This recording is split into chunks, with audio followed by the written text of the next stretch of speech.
कारण मतदानाची वेळ संपल्यानंतर देखील आपण बघतोय की अनेक ठिकाणी मतदारांच्या रांगा लागल्या आहेत। आपण कोल्हापूरमधलं चित्र पाहिलं, स्नेहिल, अक्षरशः महिलांची लक्षणीय उपस्थिती होती। असं रांगा लावून मतदान करण्यासाठी इथं उभ्या आहेत। आत्ता गेट लावण्यात आलेला आहे आणि गेटच्या बाहेर सुद्धा काही मतदार म्हणतायत की आम्हाला आत येऊ द्या। शहरातल्या बहुतांश मतदान केंद्रामध्ये अशी स्थिती आहे। दिवसभर सकाळच्या टप्प्यामध्ये लोकांनी रांगा लावून मतदान केलं होतं, त्यानंतर या रांगा अशाच होत्या। दुपारच्या वेळेस थोडा थंड प्रतिसाद होता, मात्र आत्ता प्रतिसाद हा वाढतो आहे आणि हे सगळे मतदार आता आत येण्यासाठी इथे विचारणा करतायत, बोलतायत। तर दुसरीकडे या बाजूला आपण बघितलं तर मतदारांची ही गर्दी, ही रांग आणखी काही वेळ अशाच पद्धतीनं उभी राहणार असं दिसतं आहे।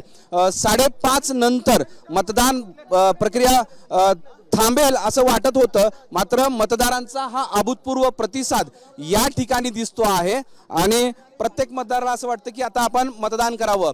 छत्रपती संभाजीनगर शहरातल्या वाळूज MIDC शेंद्रा या परिसरात खाजगी कंपन्यांमध्ये काम करणारे कामगार, नोकरदार वर्ग आहेत आणि ते आपली नोकरी, आपली ड्युटी आटोपून शेवटच्या तासामध्ये मतदान करण्यासाठी आलेत आणि त्यामुळं या रांगा लागलेल्या आहेत। सिडको N4 स्वामी विवेकानंद विद्या मंदिरच्या या मतदान केंद्रावर 4 बूथ आहेत। 4ही बूथवर अशा 3-3 रांगा आहेत। एक रांग महिलांची, एक रांग पुरुषाची आणि एक जाऊन पुढं ते मतदान करीत आहेत।